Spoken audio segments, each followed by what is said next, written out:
What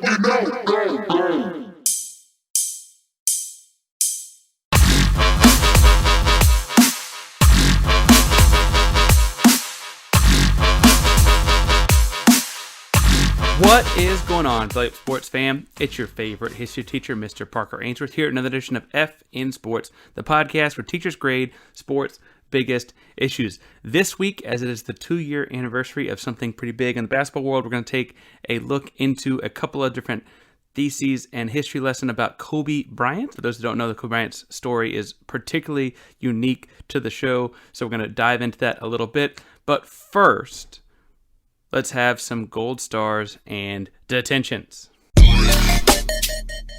First Gold Star is going to Nick Saban, Jerry West, Oliver Luck, and a number of other prominent sports figures for calling out West Virginia's Joe Manchin as they dive into asking him to support voting rights. For those who don't know, Joe Manchin is a senator from West Virginia, a popular Democratic name these days for, depends on who you ask, might be the right reasons or the wrong reasons. And regardless of where you stand on, if you agree with Saban and West and the other notable Oliver Luck, Paul Tagliabue, a number of other popular sports names from West Virginia, or if you stand with the opposition or whatever, you have to support guys using their platforms they've been afforded to continue to push for change they want to see. It might not be the change you want to see, but folks are using their platforms, like a Nick Saban, like whatever, to stand up for what they want to see happen. I especially think it's important to remember Nick Saban here, because Nick Saban is a hard-nosed football coach from SEC country out here publicly pushing for something that, if I'm being blunt, I would imagine a lot of SEC country does not necessarily want to support. This is putting very much, in many, many ways, his name on something that might hurt his standing across the region of the world he bluntly dominates. I will say, people might be, want to be contrarian, like, well, he's really supporting this because of certain players. He wants to get in this and that.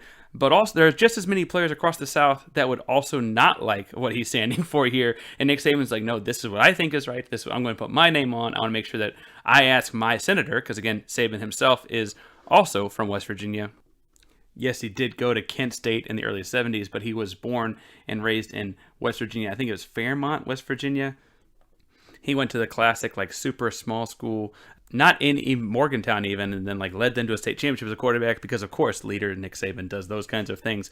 All of that folklore aside, Saban stamping his name on this is powerful because people like him, typically, at least in the past in sports, you'll see a lot of the times, play Switzerland and be neutral in the middle. And this is a moment where he is putting his name on something relatively controversial, and we'll leave it at that. But regardless, obviously I'm not going to get tied too much in this. I think Nick Saban is also standing for the right thing, and maybe that's why I'm giving him a gold star. But even if you don't, you have to appreciate a guy using his voice to put his name on something that he thinks is right, regardless of if you think it's right or not, because there could be negative repercussions here just because of where he works, where he recruits, and those kinds of things, especially just seeing the recruiting landscape expand across the Miamis, the Ohio States, the USCs of the world, pulling in all this NIL type of money because of the market that they have.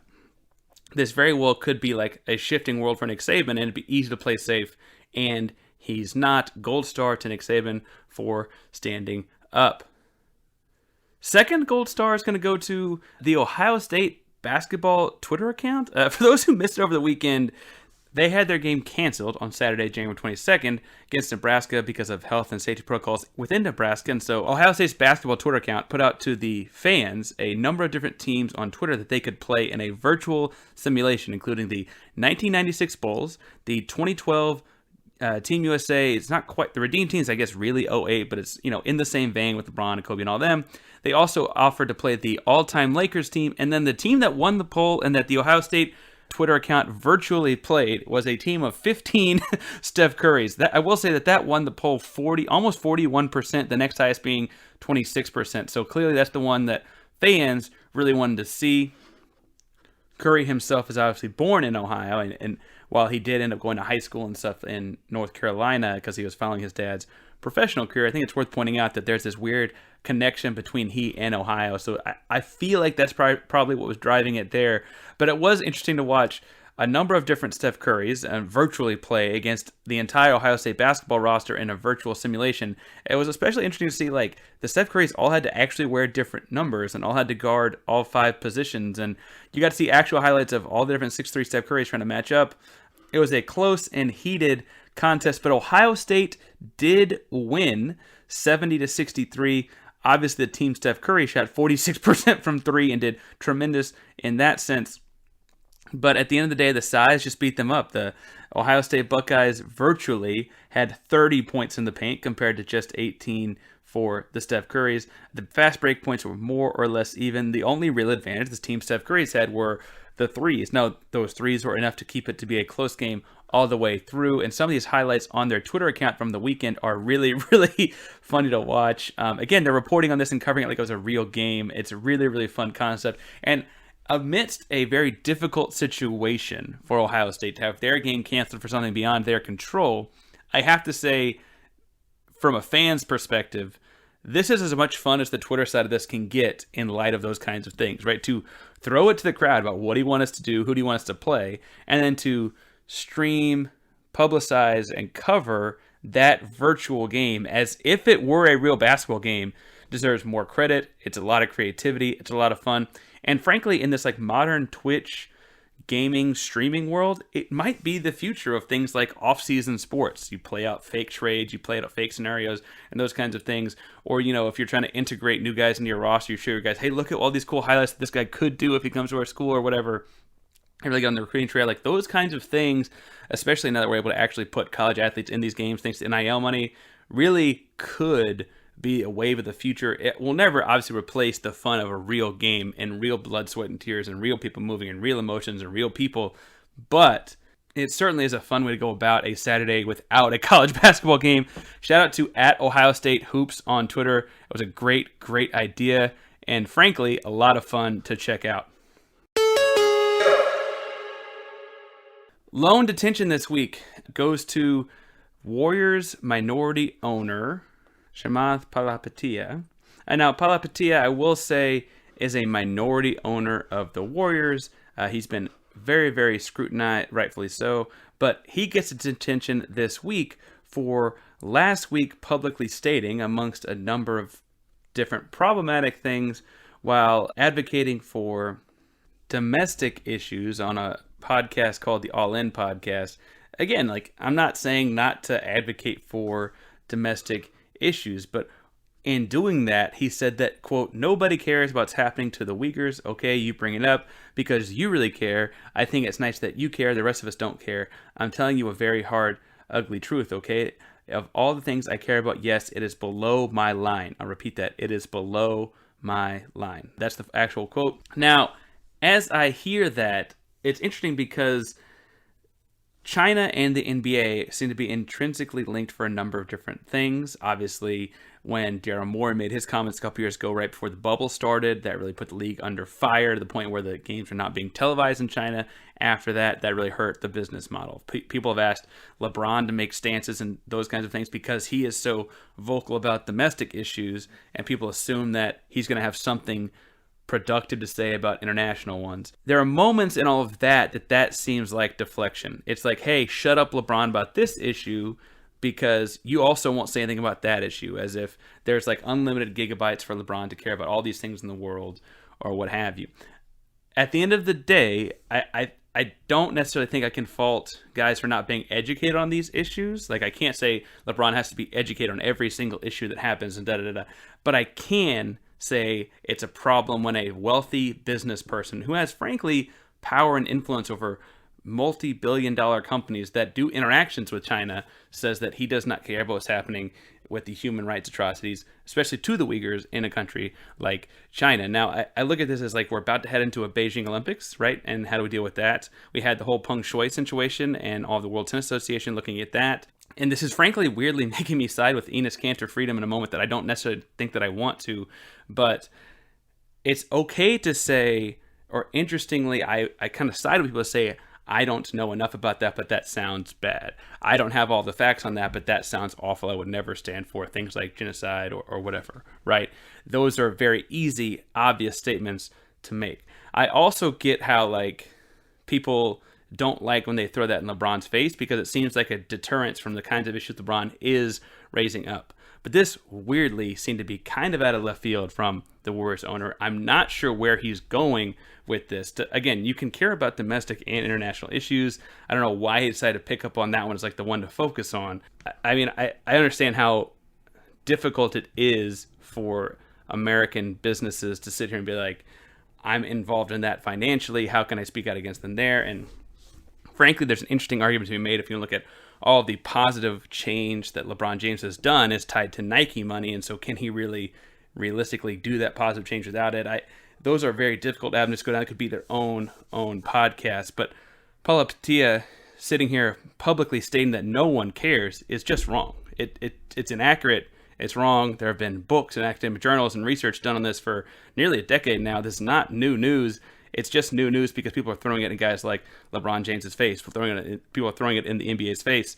And as we get towards the Beijing Olympics, they're going to try and throw it in more athletes' faces, I'm sure. And what's unfortunate is that using it as that boogeyman is negatively impacting both the issue itself and the other domestic issues people are using. So people like Paul Patia doing this are only hurting the issues he was trying to say to care about.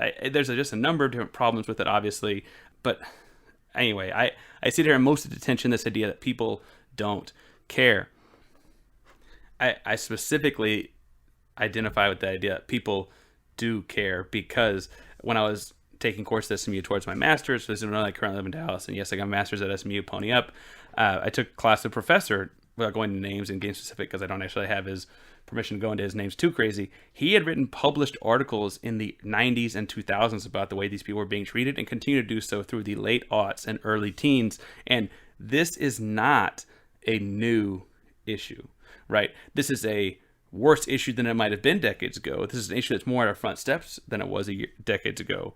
But this is not a new issue, and it's not true to say no one has cared about this.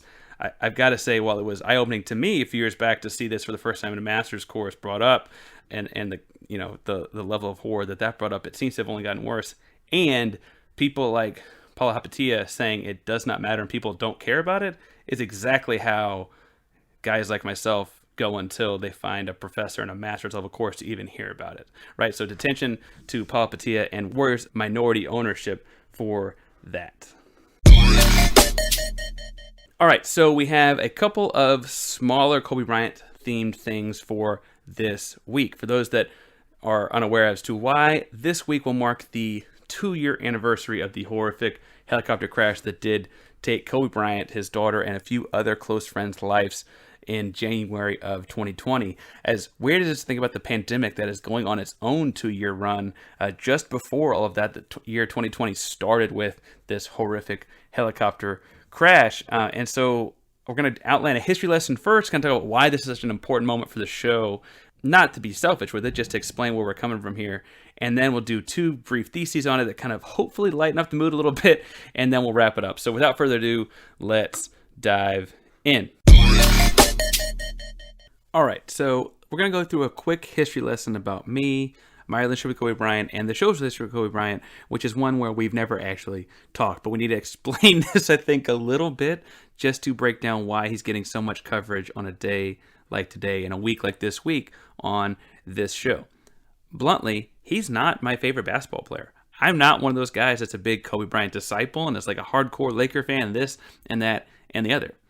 Frankly, I spent a lot of his career kind of rooting for people other than him to beat him. I liked other guys in the NBA across time. Right? If I go back and think of the first time I really diligently watched every single playoff game and every single thing like that, it was actually sitting around the couch with my dad in 2000 watching Reggie Miller playing against Kobe Bryant. And honestly, we kind of were rooting for Reggie Miller. He was the underdog. He was the guy that hadn't won one yet. Kobe Bryant was this young kid. Oh, he'll win a bunch. Shaq was this young, flashy guy, but they'll win a bunch. Right? Reggie Miller felt like the guy who had been close but no cigar for so long, and my dad and I sat on the couch kind of wanting him to win one, right? That was honestly where we were at with it.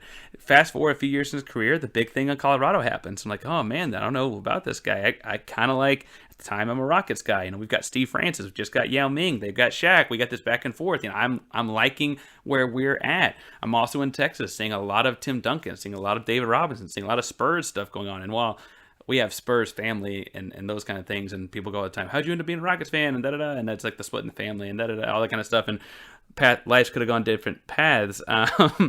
What I will say is that the consistent was like the Lakers were just kind of an enemy, right? That was the way that was. And then flash forward to I'm going to college.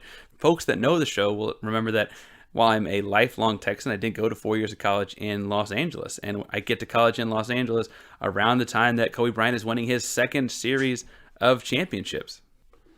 Right, I graduate high school in 2009, and then I go to college and I see, he loses to the Celtics right before graduate high school, and then I see him win one, and I see him win another one, and then I see the tough loss to the Mavericks, right? That ends up happening while I'm in college as well. Be like, oh, the Mavericks beat them, that's the team you really hate. I'm like, I really don't like either one of these teams, but Kobe Bryant was an active part of my basketball life for like the entirety of my basketball life, right?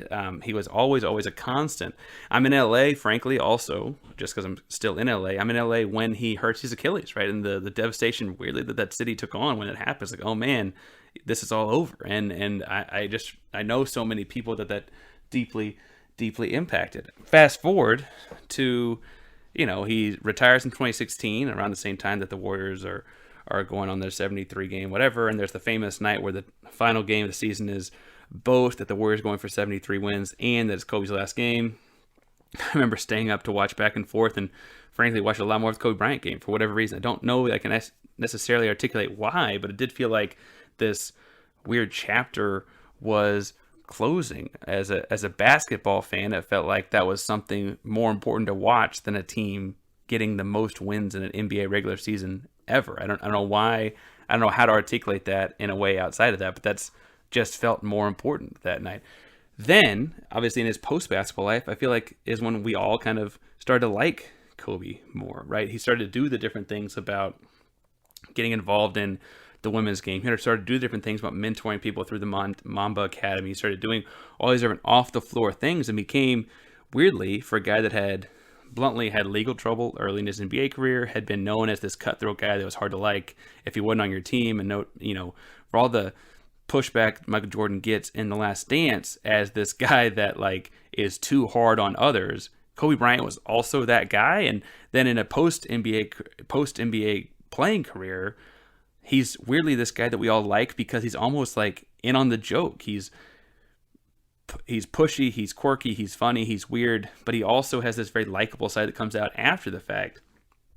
And honestly, I weirdly was coming around more to him as that time after basketball went on. It didn't feel like, it did feel like he was not playing anymore. I mean, that was very noticeable. It didn't feel like he was by any stretch gone, right? And so then years go on, he's doing that thing. He's got shows like Detail, he's on podcasts, he's on this, he's on that, he's got the sneakers things going on, he's got all of those different avenues. He's also heavily involved, obviously, in his daughter's basketball career. And then January 26th happens. So January 26th, 2020, I am sitting in a coffee shop working on whatever thing I'm working on at the time, and I get a text message from a buddy saying, Kobe died. Like, in all caps, there's 4 or 5 of us in the group chat, and I'm like, this is bogus. Like, he's pulling our leg. This is Sunday morning. This is entirely a guy just, like, buying into the wrong tweet from the wrong whatever. And then about a minute, 2 minutes later, somebody else send us a tweet, I should say, in the same group chat.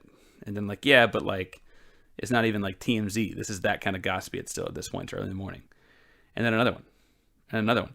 And meanwhile, I'm sitting there writing a thing at the time, looking at like LeBron James had just passed Kobe Bryant for the 3rd spot on the all-time scoring list. And it weirdly felt the night before when that happened, similar to how Kobe Bryant had passed Michael Jordan for the 3rd spot on the all-time scoring list. While we would put a guy like Michael Jordan ahead of Karl Malone or Kareem Abdul-Jabbar on our all-time players list, passing that name, even if you haven't passed Karl Malone or Kareem Abdul-Jabbar, felt monumental and significant. And then the next morning to have Kobe Bryant theoretically die just felt like a fairy tale. It felt like, I mean, the worst kind of fairy tale. It didn't feel real.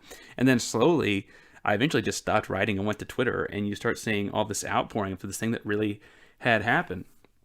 And I think that it really starts to strike home when he was not my favorite basketball player again, but you start seeing guys that are your favorite basketball player deeply emotionally hurt. There's no way around it. Kobe Bryant was your favorite player's favorite player. Full stop. End of sentence. Whoever you like in the modern game grew up enjoying watching Kobe Bryant. He was young. He was playful. He was a kid. He was a killer. He was relentless. It was all work, all the time, all business, just a little bit of humor in the off-court stuff. I mean, he was your favorite player's favorite player. And to see these athletes, these Herculean, Greek god-built guys on the floor in full-on tears before games, the impact was so monumental in a game that we all love and care about. And it really weirdly took me back to my own childhood. I mentioned that Kobe was, frankly, this constant throughout, where he was not my favorite player. He seemed to always be peripherally involved with my favorite players. And so I go to school one day, and context on where I went to high school, we had a rotating schedule. So if you had an off period, sometimes it would rotate first thing in the morning. But there was a collection of us, like myself, that had to take our little brother to school. And so we were always there, even though we had off period first 3 in the morning. And so we get there, and it's really just me and one or two other guys, because we're the only ones that bring our siblings to school. So of course it's just me and one or two other guys.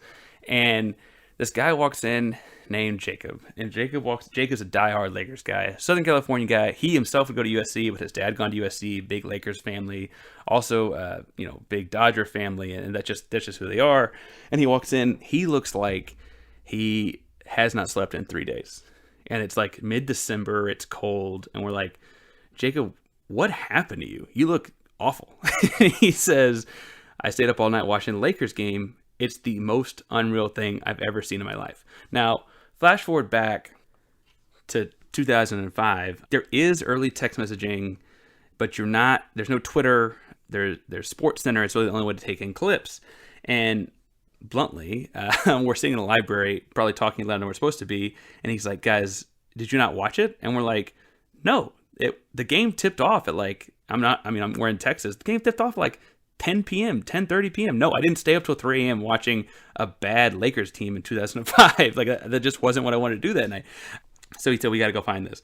And we went over, and another friend of ours decided to get a 1-week trial to ESPN, whatever. It wasn't called Plus, but whatever the account was, to where you could watch clips, because that's how you had to watch clips. It had not been stolen and streamed to YouTube yet. And so we watched the clip, and Jacob pulls up this clip of the Lakers first Mavs game in December of 2005. And for those that have not watched that game, a lot of notoriety gets made about the 81-point game in January of 2006, a couple weeks later. But this moment sticks out differently, because we're sitting there watching, and Kobe has 62 points. By the end of the clip, they show the numbers and this and that. 62 points in 3 quarters of play. He played just 33 minutes and scored 62 points. The particular poignant part of this is that the entire Dallas Mavericks at the end of 3 quarters had 61 points. That's the same Dallas Mavericks team that in the 05-06 season would go on to play the Miami Heat in the NBA Finals. Kobe Bryant had single-handedly outscored them in 3 quarters. And my buddy and I that are not Jacob are saying man, that's crazy, that's wild. And Jacob, as a Laker fan and a Kobe fan, is sitting there this is more than wild. This is unbelievable. This is historic. This is monumental. This is modern day Wilt Chamberlain. How are you guys not we're sitting as, man, that's so cool. And Jacob is you guys don't get it, right? Obviously, a couple weeks later, he gets 81, and similar kind of thing happens, except we weren't probably as tired and haggard the next morning. Flash forward to, I'm in college, and I'm weirdly also a guy named Jacob, but a different Jacob, is sitting there reminiscing and talking about the exact same story. Now, the second Jacob, we'll call it Jacob S., is from California, and it was not as late at night. He was not as haggard the next morning and so on, but the exact same awe, the exact same, oh my God, the exact same heroism out of Kobe Bryant happened in his household with his friends. And he's from LA, so they were all Lakers fans. They all had seen it, but they all had the same feeling. Without social media and Twitter sphere and connecting across the world and so on, that impact and feeling was clearly happening for every young kid watching Kobe across the world. And so when you flash forward to 2020, to January 26, 2020, and that exact same sadness is transferring across the entire world, right? To the sadness, the same degree, I should say. It's transferring all across the world. to all of those kids who were 15 in 2005 or 14 or whatever in 2005, you now have those same kids are, flash forward 15 years later, 30, right? A lot of those kids are, a lot of the NBA players are guys that would have been kids around then watching that, right? You fast forward all then, those emotions are just as powerful, but in the opposite pendulum swing, just sweeping the country and sweeping the world, and having to teach the next day. Because again, that happened early on a Sunday morning. So Monday, we're at conferences and trying to teach and this and that. And every basketball player, every athletic-minded kid I'm working with is just in a bad mood. It's the same exact sweeping emotions hitting kids years later in the exact same way. And whatever you think about Kobe, right? I'm not the Kobe Bryant fan. I'm not the whatever. That emotion is hard to write about. It's hard to discuss in other platforms. And so, honestly, my buddy Shaka, who started the show with me way back, had messaged me about starting a podcast, and it was the Kobe Bryant death that made me respond to Shaka and be like, listen, I don't know how to write about this, but we've got to talk about it. I don't know how else, what other medium would work to get this out, because it's not hitting paper well. I can't articulate it well enough on paper. And so, weirdly, as far as this history lesson goes, that probably jump-started. I think this show probably would have happened at some point anyway, but that probably jump-starts in many ways this show happening. It's a thesis we mulled over, and on the first year anniversary we talked about it as well, but it weirdly is this constant. So January 26, 2020 will always be famous in the lives of many basketball fans. It'll always be famous in the lives of this show, and there's this weird, like, whatever Kobe did rippled throughout the entire basketball verse in a way that happens in 2005. It's a way that happens, I was young, but probably also happens when you look at what happened in Aurora, Colorado, 2003. It's a way that also happens when he retires in 2016. And it's a way that also happens when he is dead in 2020. And it's a way that will also happen in 2030 when it's the 10-year anniversary. And a way that will also happen when, like, Natalia Bryant, Kobe and Vanessa's first daughter, does something incredible in her own right, because she likely will, right? It's the same way that something will happen.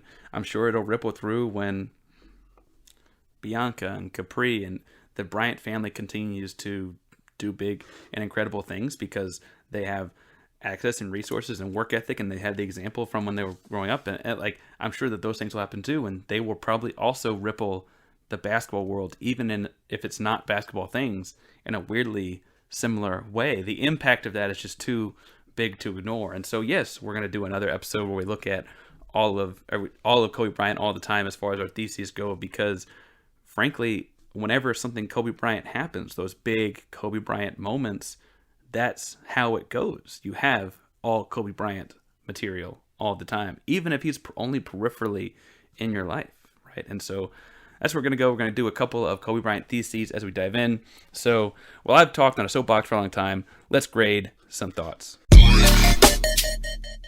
All right, so our first thesis is bluntly because I'm a sneakerhead. And folks that listen to the show know I've talked about sneakers ad nauseam, different points. Back when we had Shaka on, Shaka and I would swap thoughts on sneakers. We had a whole episode, if you want to check the podcast from early last summer. We talked to a few other sneaker teacher types.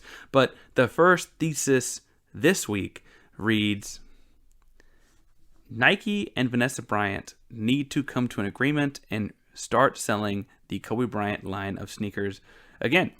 To this, I'm going to go like C+. Let's break it down.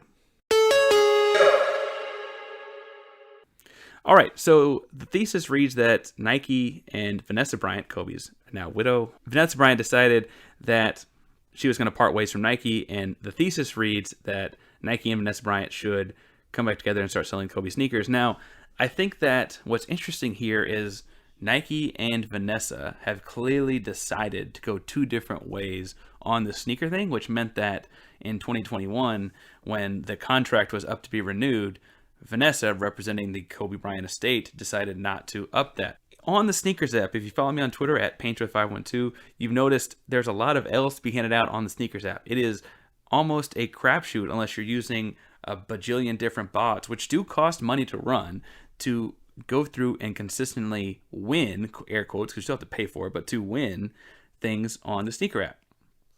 Vanessa Bryant think that is bogus. In the wake of Kobe's death, all of his merchandise or all of his memorabilia shot through the roof as far as sales go. I mean, you could buy a $180 pair of sneakers, and in a week you can flip them for $500. I mean, the idea of if it's got Kobe's name on it, it is valuable, exploded. And so Nike continue to give out to sell limited numbers of Kobe Bryant sneakers and limited numbers of Kobe Bryant jerseys and limited numbers of memorabilia, increasing that rarity, increasing that value, which is interesting because they don't get resale value. They get the value of itself, but they know it's going to sell out when it's limited. They know it's going to sell out when it becomes valuable like that. And so that's bluntly the way they went about it. And to Vanessa's credit, that's not what she wants. And that's what, according to her, that's not what Kobe would have wanted, right?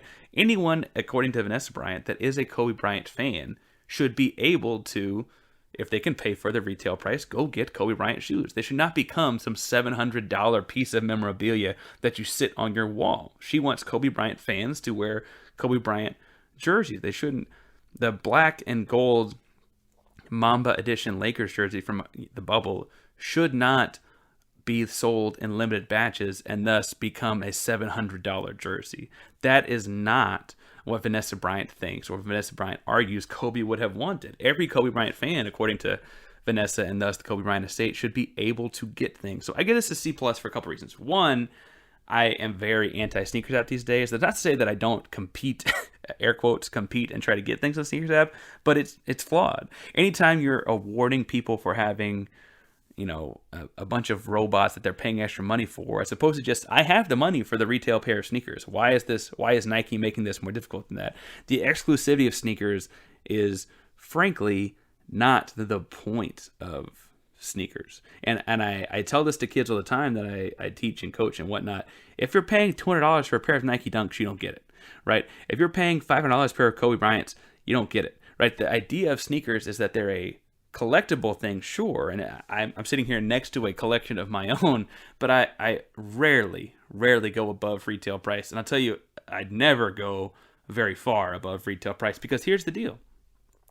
I have been doing this. It's a lifestyle. It's a thing I'm doing my whole life.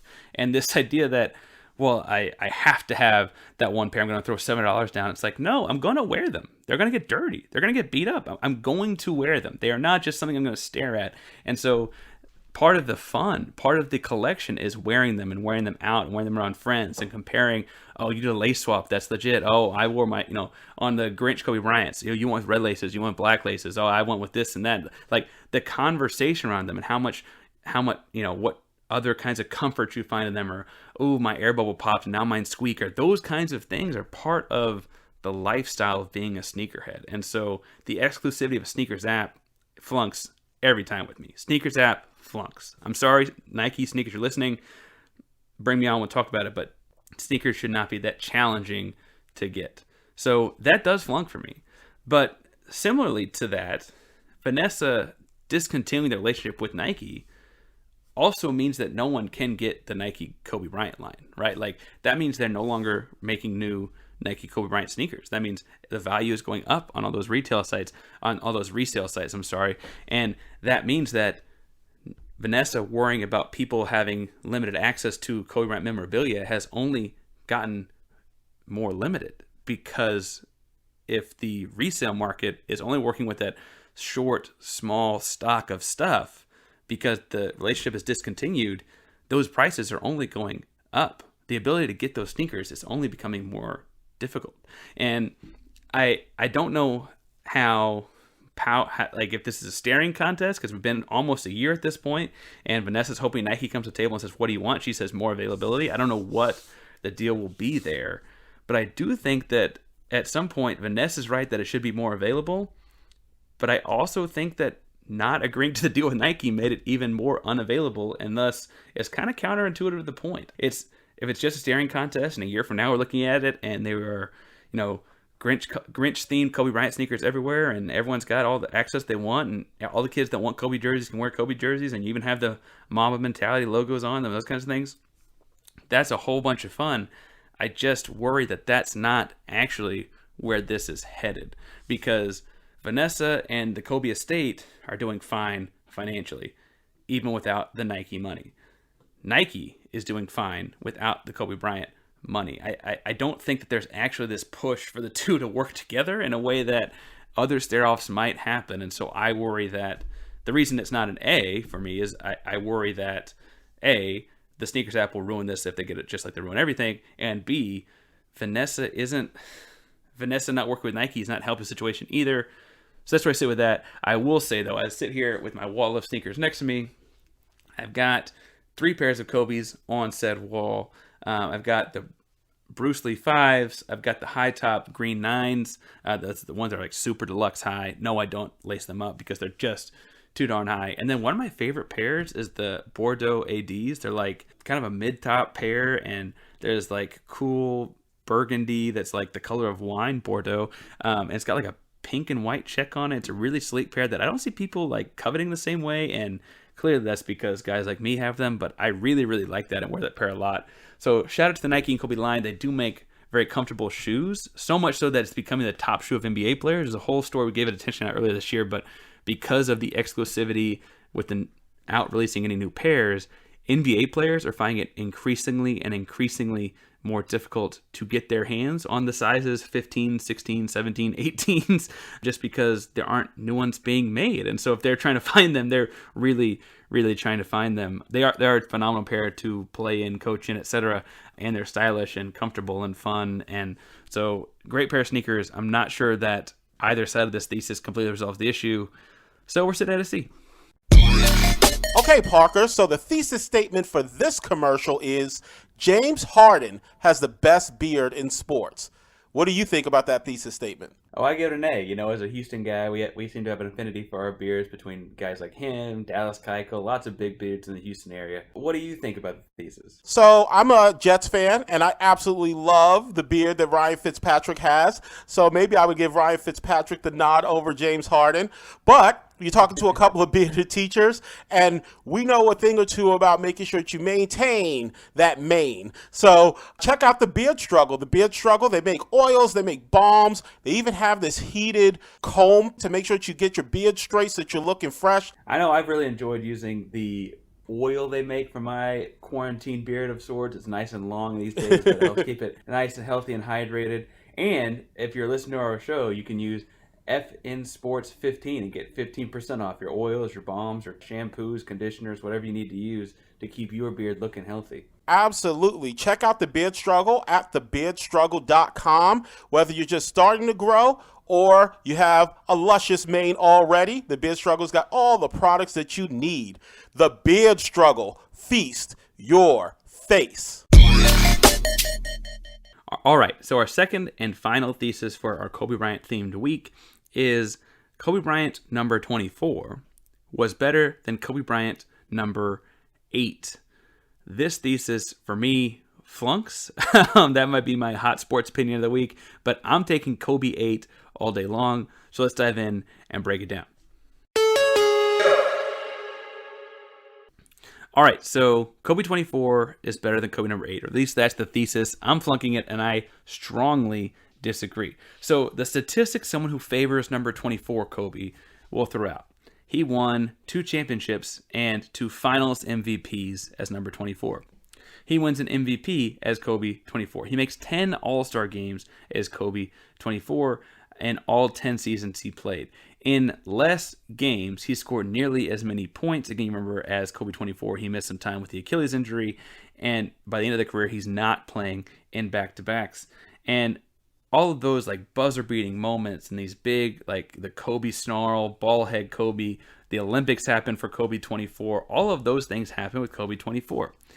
I'm in favor of Kobe 8, and I could go to some raw stats like that he scored more points in his 10 seasons as Kobe 8, that he won more championships in his 10 seasons as Kobe 8, or what have you.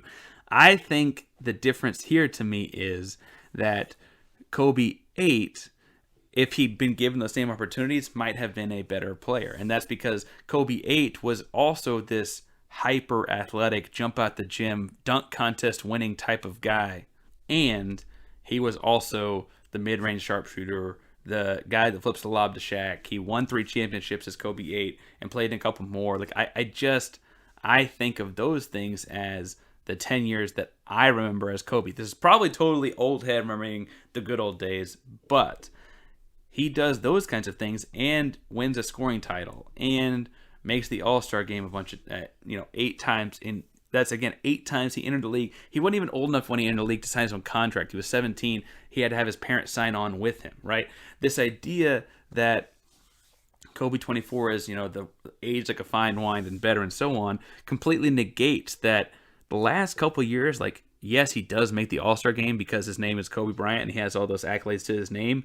But by the end of his career, his play is actually, I need to whisper this, his play was actually hampering the Lakers, right? Like, the Lakers don't want to admit it. Lakers fans don't want to admit it, but his play from like 2013 to 16, coming back from that Achilles injury, actually probably keeps them from being able to start the rebuild earlier in the process. And I see those 3 seasons, and I look at the first couple of Kobe seasons when he wasn't an all-star as a young, Froby kind of guy, and I think that I'd rather take the growth on the front end. I think that there was more value there, and while he didn't make the All-Star game in his first year or two, I think it's important to note that, like, part of that is we're still getting to know this guy.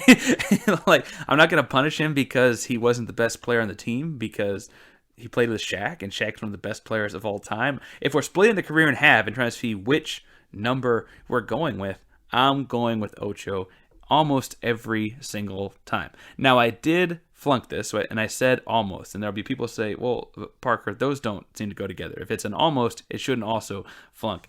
The one thing I do have to say is, if the Kobe 24, number 24, also gets the few years of his life between playing and dying, like those retired years where he is on the sidelines in the WNBA sweatshirts, going to all the WNBA All-Star games, going to the WNBA Sparks games, leading the Mamba Academy, doing the detail show, doing all those fun things, then you might be able to have me, right? If you're talking about the switch as including the post-Laker years, then maybe. But the thesis doesn't say that, so it flunks to me, because I really, really value the fun athleticism that was younger Kobe.